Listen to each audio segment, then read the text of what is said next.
Hello everyone, a very warm welcome to Dronacharya IAS. आज के इस वीडियो के अंदर हम स्टार्ट करने जा रहे हैं हिंदू के कुछ इंपॉर्टेंट आर्टिकल्स का डिस्कशन। तो चलिए स्टार्ट करते हैं।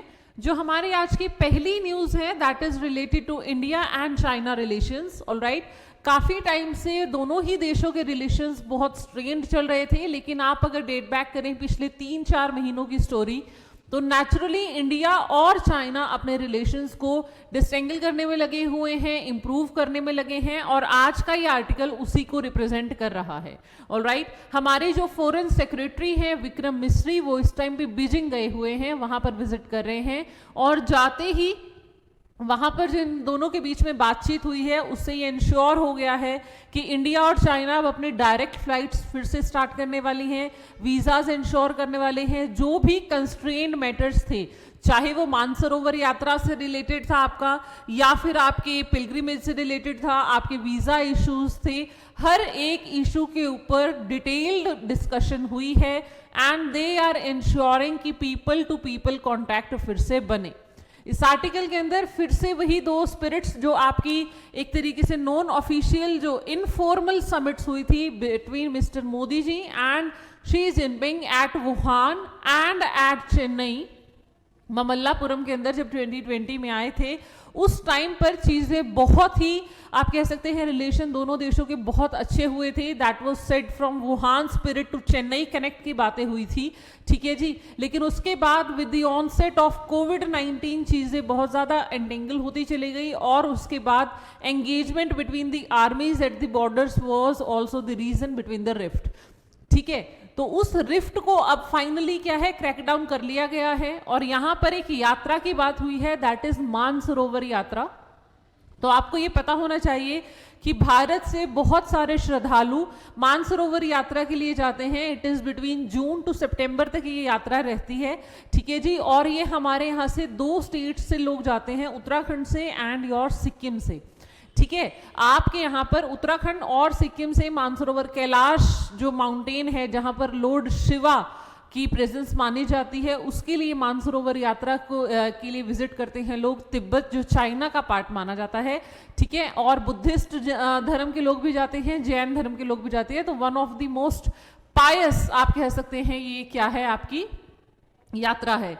पहले सिर्फ उत्तराखंड से जाते थे, 2015 में जो है वो सिक्किम से भी आपका नथुला के थ्रू जो है ये यात्रा जो है शुरू कर दी गई थी, ठीक है जी। तो आपको इस आर्टिकल से बहुत इंपॉर्टेंट चीजें जो हैं वो इसी चीज से रिलेटेड मिल जाएंगी। देखिए यहाँ पर हम थोड़ा सा इस आर्टिकल को डिटेल में देखने की कोशिश करेंगे। सबसे पहले यहाँ पर जो बात हुई है that is between the Kailash Mansarovar यात्रा, ठीक है, कि हम फिर से फ्लाइट्स जो हैं वो रिस्टोर करेंगे। मानसरोवर यात्रा जो है वो समर ऑफ 2025 के अंदर फिर से लगा दी जाएगी। उसके बाद जो डैम प्रोजेक्ट हम बार बार डिस्कस कर रहे हैं that is in the Tibet region के अंदर, जो सैंगपो रिवर के अंदर अरुणाचल प्रदेश के बॉर्डर के साथ शेयर करता हुआ लार्जेस्ट हाइड्रोलॉजिकल डैम प्रोजेक्ट जो चाइना इंप्लीमेंट कर रहा है, उसके बारे में यहाँ पर बातचीत हो रही है, ठीक है जी। उसके बाद यहाँ पर आपके this is resumption of the visas से रिलेटेड बातचीत हुई है इस आर्टिकल के अंदर। ये पूरा का पूरा आर्टिकल आप कह सकते हैं। एंड यहाँ पर लास्ट में जाते जाते ये भी कहा है कि इंडिया जो है वो चाइना की प्रेसिडेंटशिप को सपोर्ट कर रहा है एससीओ के अंदर, शंघाई कोऑपरेशन ऑर्गेनाइजेशन, जो हम सभी को पता है एक ऑल टुगेदर ग्रुपिंग है, जिसके अंदर आपके जो 2001 में स्टार्ट हुई थी, जिसकी समिट अभी इस साल जून में होनी है। राइट, तो ये सारी बातें हैं। It is between the favour of these 2 Nations. तो आपको पता होना चाहिए कि दोनों देशों के बीच में जो कल्चरल एस्पेक्ट है उसके अंदर क्या क्या चीजें जुड़ी हुई हैं। वुहान स्पिरिट से चेन्नई कनेक्ट, मानसरोवर यात्रा हो गई, या फिर आपका पीपल टू पीपल कांटेक्ट है। ये बहुत सारी चीजें हैं। जो इंडस्ट्रीज हैं वो बहुत एंटेंगल्ड थी। जैसे आप लोगों ने देखा, इंडिया ने बहुत सारी चाइनीज टिकटॉक वगैरह को बैन कर दिया गया था इंडिया के अंदर यूज करने से, ठीक है। बहुत सारी एमएनसी इसको बैन कर दिया था, ठीक है, जिसमें से टिकटॉक एक बहुत प्राइमरी फेस से आप कह सकते हैं इंपॉर्टेंट वन था। और उसके बाद यहाँ पर काफ़ी सारे रेलेवेंट मैकेनिज्म सब निकाले गए हैं जिससे ट्रेड रिलेशंस भी सुधरे और जो बायलैटरल रिलेशन है दोनों देशों के वो आपके बेटरमेंट की तरफ जा सके। उसके बाद जो हमारी न्यूज़ आ रही है that is related to UCC Uttarakhand officially पहली ऐसी स्टेट बन गई है भारत की जिसने पोस्ट इंडिपेंडेंस यूसीसी को अपनाया है। इससे पहले ये जो कानून है ये सिर्फ गोवा के अंदर इंप्लीमेंटेड है, ये आपको पता होना चाहिए। और अब फाइनली उत्तराखंड एक ऐसी स्टेट बन गई है। अब अच्छा, ये चीज हमें पता होनी चाहिए कि यूसीसी है क्या। देखिए, it is uniform civil code, मतलब चाहे आप किसी भी रिलीजन से बिलोंग कर रहे हैं, हिंदू से हैं, मुस्लिम से हैं या Buddhist, Jain, whatever religion you are following, आपके लिए जो सिविल लॉज हैं वो सब एक हो जाएंगे। That is your marriage laws, your divorce laws, आपकी एडॉप्शन वगैरह, ये जितने भी सिविल कैटेगरीज के लॉज हैं वो सभी धर्मों के लिए एक समान हो जाएंगे। ठीक है, अगर हम इसकी कॉन्स्टिट्यूशनल लेवल पर बात करें तो आपका जो आर्टिकल 44 है इंडियन कॉन्स्टिट्यूशन का, वो बात करता है कि स्टेट को कोशिश करनी चाहिए कि वो सारे देश के अंदर यूसीसी को इंप्लीमेंट कर दे। अब क्योंकि इंडिया के अंदर जो है वो रिलीजियस डाइवर्सिटी बहुत ज़्यादा है, ठीक है, आपके यहाँ पर माइनॉरिटी ग्रुप्स में है मुस्लिम्स बेसिकली एंड बाकी सारे रिलीजन्स भी, तो यहाँ पर इसको इम्प्लीमेंट करना थोड़ा सा टफ रहता है नेशनल लेवल पर। बट स्टेट लेवल पर Uttarakhand has become officially the first state post independence India के अंदर जिसने ये जो है लो अपने यहाँ पर इंप्लीमेंट कर दिया है। ठीक है, वैसे अगर आप देखेंगे तो दो स्टेट्स हैं, एक है आपकी गोवा जो पुर्तगीज के टाइम से ही वहां पर लागू हो गया था, और दूसरी है आपकी अब जाकर उत्तराखंड। ये आपको बहुत ही प्राइमरीली, पहले भी क्वेश्चन बहुत सारे एग्जाम्स में पूछा गया है, यूसीसी का आर्टिकल पूछा जाता है, यूनिफॉर्म सिविल कोड का आपसे पूछा जाता है कि किस स्टेट के अंदर भारत के अंदर इंप्लीमेंट हो रखी है। अब आपके पास ये दो स्टेट्स हैं जिसका आंसर आपको पता होना चाहिए। देखिए यहाँ पर कुछ वर्ड्स भी यूज हुए हैं, that is it bans the practice of हलाला, इद्दत एंड तलाक। ये तीनों ही आपके मुस्लिम रिलीजन से आपके डेराइव्ड वर्ड्स हैं, जैसे निकाह हलाला, जिसके अंदर अगर आपने अपने पार्टनर को एक बार डिवोर्स दे दिया है, so in case you want to remarried him again, तो आपको किसी एक और थर्ड पर्सन के साथ जाके वुमेन को पहले अपनी मैरिज को कंज्यूमेट करना पड़ता है, उसके बाद she can return to her first husband. ठीक है, तो इस तरीके की काफ़ी सारी ऐसी अबनॉर्मल सी प्रैक्टिसेस हैं जो उनके रिलीजन के अकॉर्डिंगली शायद जस्टिफाइड है, बट सिविल लॉज के एम्बिट में आके वो सारी की सारी अब क्या हो गई हैं, नलीफाई हो गई हैं अंडर दी यूसीसी कोड। ठीक है, तो ये सारी चीजें हैं, ये आपको यहाँ पर ध्यान रखना है that Uttarakhand has become officially the state that has adopted UCC. Now next देखिए, ये एक और इशू आया है that is of man and animal conflict.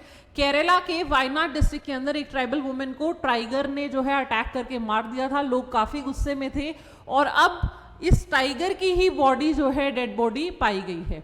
ठीक है, तो इसको जो है एक्चुअली में मैन ईटर डिक्लेयर कर दिया गया था। रीजन ये होता है कि जनरली आपके जो टाइगर्स हैं वो नॉर्मल सेंस में आके लोगों के ऊपर अटैक नहीं करते हैं, ठीक है, अनटिल एंड अनलेस कि उनकी जो है फूड हैबिट्स बहुत ज़्यादा चेंज हो जाए या डाइटरी पैटर्न्स बदल जाएं, क्लाइमेटिक उनकी हैबिटेशन कंडीशंस इतनी ज़्यादा डिफिकल्ट हो जाए कि सर्वाइवल डिफिकल्ट लग रहा है, उस केस में आके वो ह्यूमन बींग्स के ऊपर अटैक करना शुरू करते हैं, और ऐसे जो टाइगर हैं उनको मैन ईटर की कैटेगरी में डाल दिया जाता है फॉरेस्ट डिपार्टमेंट के द्वारा, और उनको खुद से पकड़ के जो है या तो रिलीव कर दिया जाता है या तो फिर कहीं और रीलोकेट कर दिया जाता है।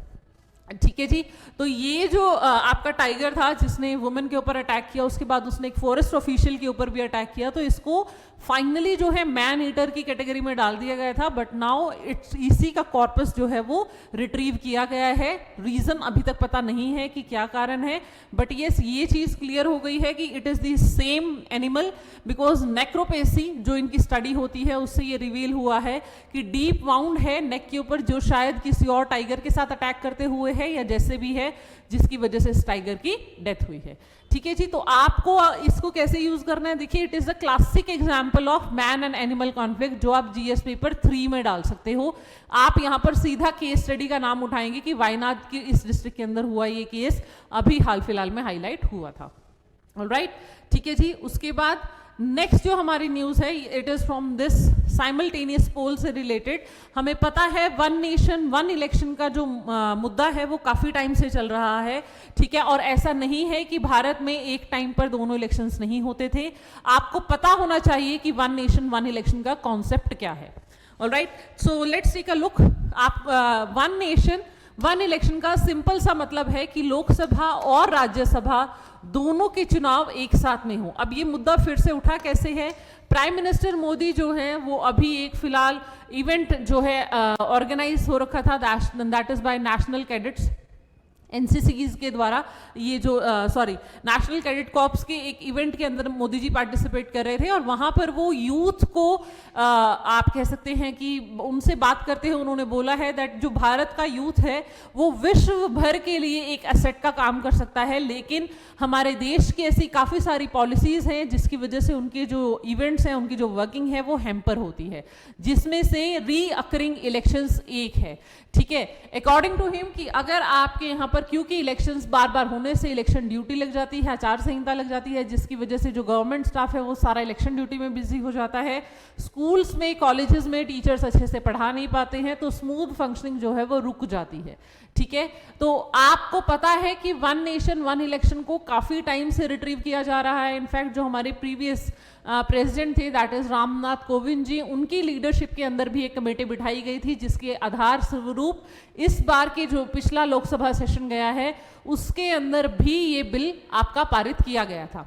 ठीक है, तो अभी इसको फाइनल एक्सटेंट मिलना बाकी है, बट येस इसके ऊपर बातचीत स्टार्ट हो चुकी है कि लोकसभा और आपके जो स्टेट्स हैं उनकी इलेक्शंस एक साथ कराए जाएं ताकि आपके इलेक्शन कमीशन एक ही स्वैप में पूरे देश में इलेक्शंस करा सके, चाहे अलग अलग चरणों में ही क्यों ना हो। ठीक है जी, तो ये चीज अभी देखनी बाकी है कि किस तरीके से होगा या किस तरीके से नहीं। यूपीएससी ने वन नेशन वन इलेक्शन सीधा पूछा है मेंस के अंदर, तो ये question time and again repeat हुआ है, ये आपको ध्यान में रखना है कि इसके प्रोज क्या हैं, इसके कॉन्स क्या हैं, ये आपको पता होने चाहिए। ऑलराइट, इस आर्टिकल के अंदर मोदी जी मेनली जो है आपके यूथ को रिप्रेजेंट कर रहे हैं, वो चीज़ आपको पता होना चाहिए। और इसके अंदर एक जो फैक्ट निकल कर आया है वो ये कि इस बार के रिपब्लिक डे कैंप के अंदर ऑलमोस्ट 2361 एनसीसी कैडेट्स ने पार्टिसिपेट किया, जिसके अंदर 917 गर्ल कैडेट्स थी, जो इस बार तक का सबसे लार्जेस्ट नंबर है। ठीक है, पहली बार ऐसा हुआ है कि 917 गर्ल कैडेट्स ने जो है उसके अंदर पार्टिसिपेट किया है, तो वो चीज़ भी आप कहीं ना कहीं ज़रूर डाल सकते हैं, ensuring the participation of women से रिलेटेड जब भी आप कोई आर्टिकल करेंगे। ऑलराइट, उसके बाद जो हमारी नेक्स्ट न्यूज़ आ रही है that is from here air India, arrow India show होने वाला है। ये एक बाइनियल इवेंट है जो हर 2 साल के बाद होता है। 2023 में जब ये ऑर्गेनाइज हुआ था तो लगभग 100 कंट्रियों ने इसके अंदर पार्टिसिपेट किया था। ठीक है, और यहाँ पर 250 से ज़्यादा MOUs साइन किए गए थे जब ये पिछली बार इवेंट हुआ था। इस बार भी ये इवेंट जो है आपका, देखिए सबसे पहले आपको ये जान लेना है कि कहाँ पर होने वाला है। तो it is going to take place at air force station Yelahanka in Karnataka's Bengaluru. Karnataka के बेंगलुरु में आपका ये एरो इंडिया शो होने वाला है।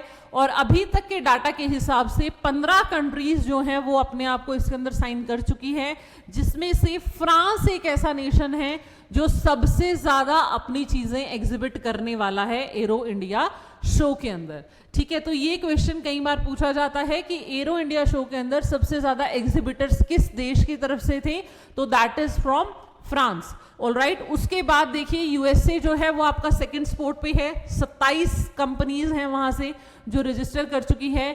जर्मनी है जो 22 कर रहा है, फिर उसके बाद कनाडा, नॉर्वे, स्वीडन, ऑस्ट्रेलिया, इन सब से आपके जो है एग्जिबिटर्स आ रहे हैं। लेकिन फर्स्ट नंबर पे कौन है, दैट इज योर फ्रांस। यहां पर एक और चीज जो अलाइन की जा रही है, माना जा रहा है कि होगी साथ में, that is MRFA deal between ये है आपकी मल्टी रोल फाइटर एयरक्राफ्ट से रिलेटेड। इंडिया ने ये पूरे वर्ल्ड वाइड प्लेटफॉर्म पर डाल दिया था कि इंडिया ये डील करने वाला है, और अब ऐसे में बहुत सारे बिडर सामने आए जिसके अंदर डसॉल्ट, बोइंग, लॉकहीड मार्टिन, साब, ये सब कुछ आपको यहाँ पर मिल जाएगा। इन सब लोगों ने बोला है that we want to do this for you, and आप ये देखना लायक रहेगा कि इस शो के दौरान किस कंपनी के साथ इस चीज़ का MOU साइन होता है। ठीक है, तो एरो इंडिया शो अगेन एक बहुत मेजर इवेंट होने वाला है बेंगलुरु के अंदर, कर्नाटका के अंदर। आपको एयरफोर्स स्टेशन का नाम याद रखना है, इवेंट याद रखना है, और ये याद रखना है कि फ्रांस वो देश है जो सबसे बड़ा एग्जिबिटर बन के सामने आने वाला है। क्लियर है जी? उसके बाद चलिए नेक्स्ट न्यूज की तरफ। हमारे पास अगली जो न्यूज है that is your we have our next news from this page, जहां पर हमारे पास जो चीज आ रही है that is from India and Indonesia के रिलेशन से रिलेटेड। देखिए नेवल डेलीगेशन है जिन्होंने विजिट किया ब्रह्मोस ऑफिस के अंदर न्यू दिल्ली में और अप्राइज्ड ऑफ वेपन सिस्टम। तो इंडिया और इंडोनेशिया बहुत ही क्लोज हैं, $450 मिलियन की डील होने वाली है दोनों देशों के बीच में ब्रह्मोस मिसाइल को लेके।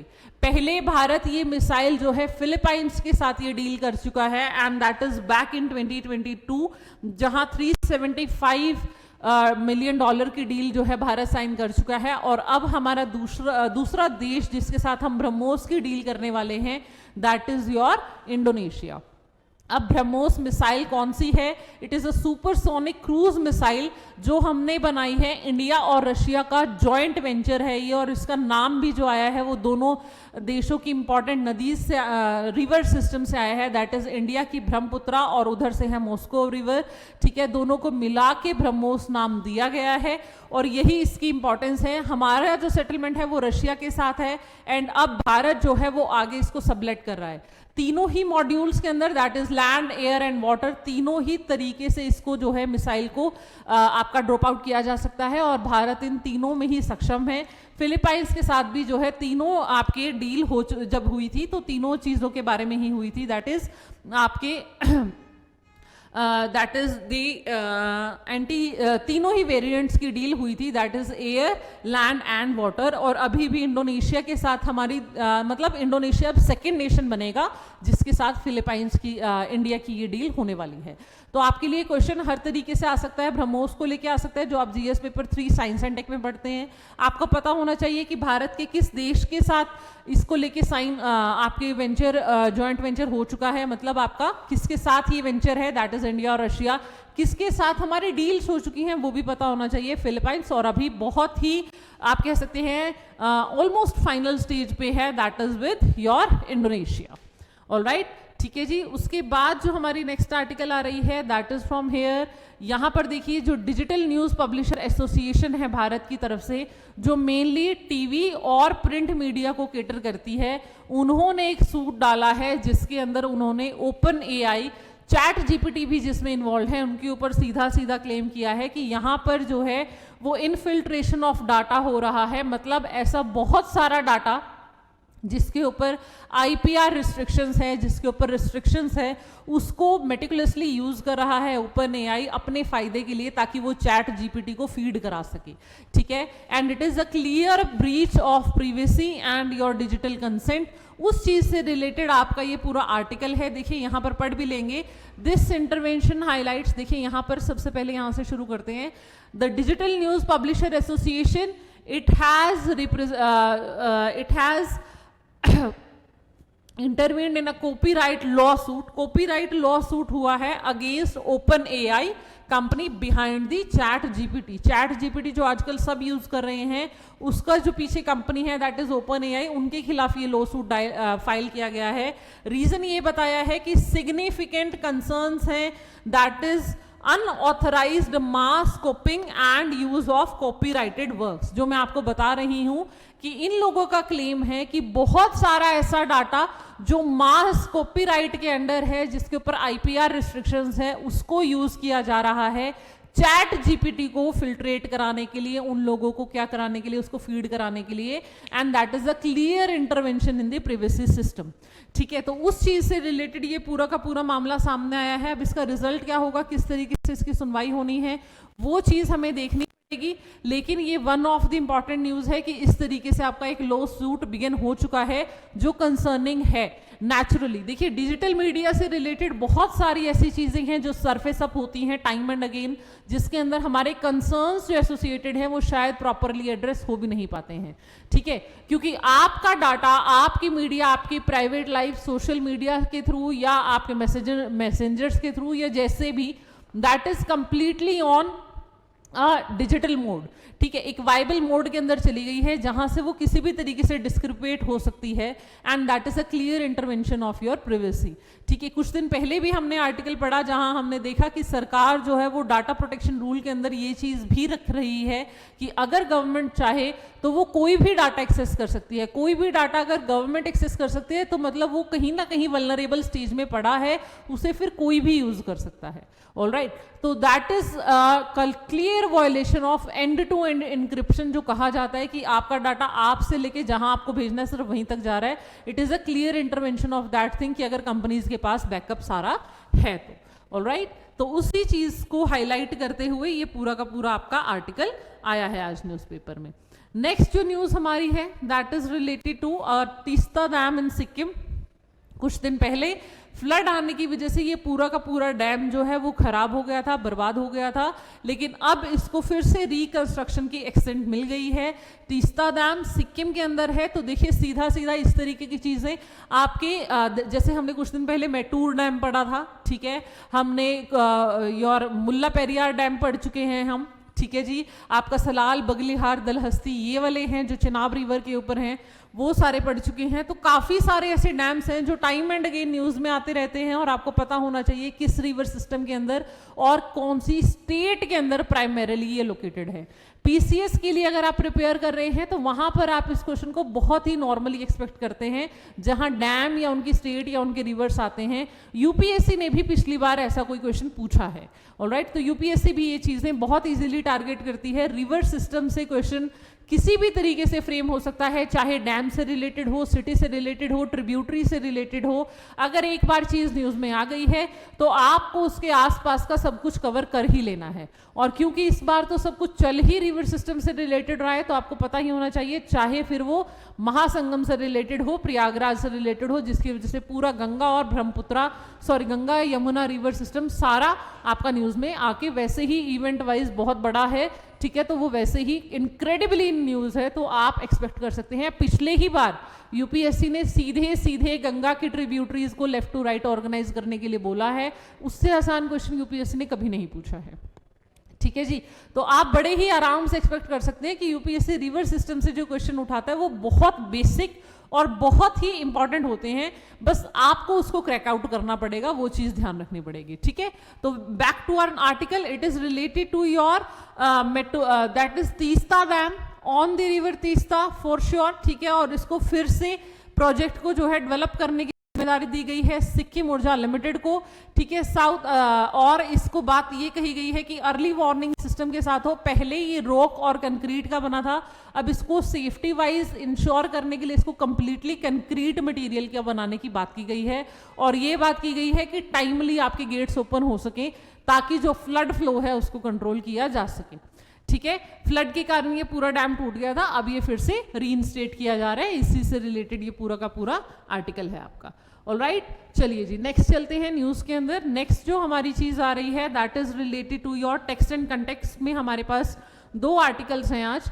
अभी हाल फिलहाल में हुई एक स्टडी के अकॉर्डिंग यूरिन, जो काव यूरिन है उसके अंदर काफी सारी एंटी इफेक्टिव प्रॉपर्टीज का दावा किया है, and that is by V Kamakoti, ठीक है, जिन्होंने कहा है, जो आईआईटी मद्रास के डायरेक्टर हैं, जिन्होंने कहा है कि यूरिन के अंदर anti fungal, anti bacterial, anti inflammatory properties हैं। तो किस पेपर को सपोर्ट करते हुए क्या ये चीजें सही है या नहीं है, साइंटिफिक गाइडलाइंस पे किस हद तक के ये सही हैं, उस सारी चीजों के बारे में ये पूरा आर्टिकल है जो आपके सामने डिस्कशन का मुद्दा बना हुआ है, ठीक है। तो इसके अंदर ये चीज है कि आपकी पेप्टाइड प्रोफाइलिंग, देखिए इसमें ये बताया गया है कि हर एक एनिमल जो है वो अपने यूरिन के अंदर पेप्टाइड्स डिलीवर करता है, ठीक है। उसी से हमें पता लगता है, जैसे हम भी जनरली जब फिजियोलॉजिकल टेस्ट कराते हैं तो उसके अंदर डॉक्टर सबसे पहले यूरिन टेस्ट लिखता है ताकि ये डिटरमिन किया जा सके कि आपके अंदर कौन से एंटीबैक्टीरियल या कौन सी फंगल प्रॉपर्टीज परस्यू कर रही हैं, ठीक है। अब आपकी जो यहाँ पर काओ यूरिन के अंदर है उसके अंदर ये बताया गया है कि मॉलिक्यूलर सिग्नेचर की फिजियोलॉजी है जो नेचुरली ये चीज डिस्कवर करती है कि चीजें एंटी फंगल और anti bacterial properties take away हो सकें, ठीक है। तो इसके अंदर पूरा का पूरा देखिए, urine contain resident bacteria and that can be detrimental, और ये वेरियस टाइप ऑफ जो हैं आपके बैक्टीरियाज हैं जो मदद करते हैं, that is for the major advance research studies के अंदर ये पाया गया कि आपकी जो यूरिन है वो heart disease, stone diabetes, liver problem, jaundice, athlete feet, इन सब को केटर करने के लिए cow urine do have some antibacterial properties. देखिए यहाँ पर कुछ भी कंक्लूडिंग वे में नहीं है, बट यस ये चीज जरूर है कि इन्होंने ये बोला है कि यूरिन डिस्टिलेशन के बाद जो हो रहा है उसमें कितने बैक्टीरियल प्रॉपर्टीज है, या सीधा रॉ पी लेना चाहिए, इसके ऊपर अभी स्टडीज चल रही हैं, अभी पूरा इम्पैक्टफुल तरीके से इसको डिलीवर नहीं किया जा रहा है। ये सिर्फ आप ये कह सकते हो कि एक लुकआउट आर्टिकल है जिसको आप अगर पढ़ना चाहते हैं तो एक बार नजरों में से जरूर निकालिए, उस तरीके से आर्टिकल आया हुआ है। यस, एक आर्टिकल आज हमारे लिए बहुत इंपॉर्टेंट है, that is related to this disease Guillain Barre syndrome. ठीक है, इसके आर्टिकल्स का एक्चुअली इस डिजीज का आउटब्रेक जो है वो ऑल ऑफ अ सडन देखा गया है पुणे के अंदर, और कंसर्न्स जो हैं बहुत हाईलाइटिंग है। रीजन ये है कि ये एक न्यूरोलॉजिकल डिसऑर्डर डिजीज है जो आपके पेरिफेरल नर्वस सिस्टम के ऊपर सीधा सीधा अटैक करती है। मतलब इसके अंदर इंसान जो है वो अपने हाथ पैर इनकी मूवमेंट्स को फील करना बंद कर देता है। ठीक है, ये डायरेक्ट ब्रेन के ऊपर अटैक नहीं कर रही है, स्पाइनल कॉर्ड के ऊपर नहीं कर रही है, लेकिन जितना भी आपका पेरिफेरल जो सेंसिटिव, टच सेंसिटिव है, उस सारे इशू को ये कंट्रोल मतलब जो है अटैक करना शुरू करती है, और धीरे धीरे इतना ज़्यादा इसका इम्पैक्ट पड़ जाता है कि आपका जो सिस्टम है वो कंप्लीटली स्पीक और स्वेलो करने की भी इंसान जो है अपनी क्षमता खो देता है।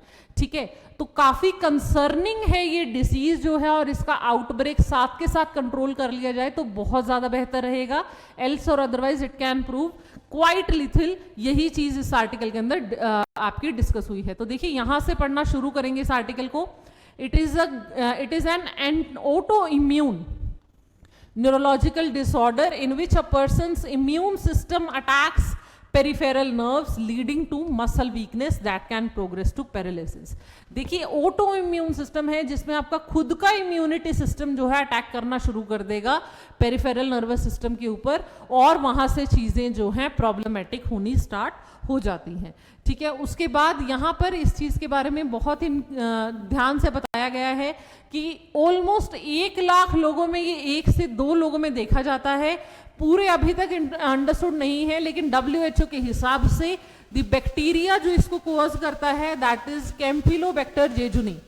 ठीक है, जो गैस्ट्रो ये बनाता है, सिम्टम्स ऑफ नोजिया और वॉमिटिंग और डायरिया जैसे सिम्टम आते हैं, जो बहुत ही कॉमन रिस्क फैक्टर है क्योंकि आप इसको डिटरमिन नहीं कर पाते हो।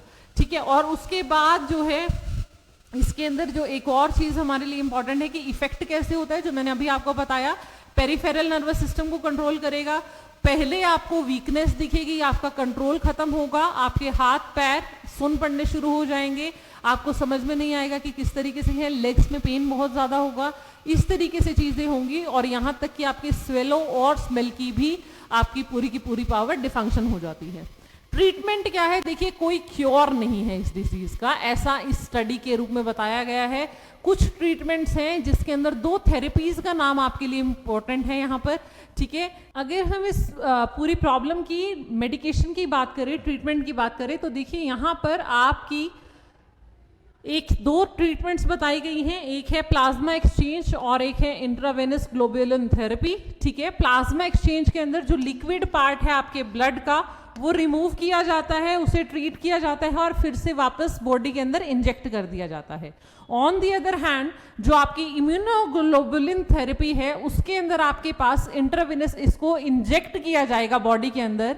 ठीक है, और आपके पैथोजेंस को न्यूट्रलाइज करने के लिए पेप्टाइड प्रोटीन्स बनेंगे जो आपके बॉडी के अंदर जाके इन जो पैथोजेंस हैं उनको न्यूट्रलाइज करेंगे। ये पूरी की पूरी जो सिस्टम है, जो तरीका है, that is a way too hectic, alright. वो काफ़ी आप कह सकते हैं टीडियस प्रोसेस है, और एक तरीके से WHO ने भी ये कह रखा है कि ये लाइफ थ्रेटनिंग सिंड्रोम है जिसको मॉनिटर और ट्रीट करना जितना जल्दी हो सके उतना जल्दी हम इसे ट्रीट करने की कोशिश करनी चाहिए, possibly as soon as possible. Right यही रीजन है कि पुणे के अंदर हुए आउटब्रेक के बाद सेंट्रल गवर्नमेंट ने स्पेसिफिक एक टीम भेजी है, ठीक है, जिसके बाद से इस चीज को वहीं के वहीं केटर करने की कोशिश की जा रही है. So that's all from today's discussion. I hope you will like the video and thank you very much for watching the video. Stay tuned to Dronacharya IAS.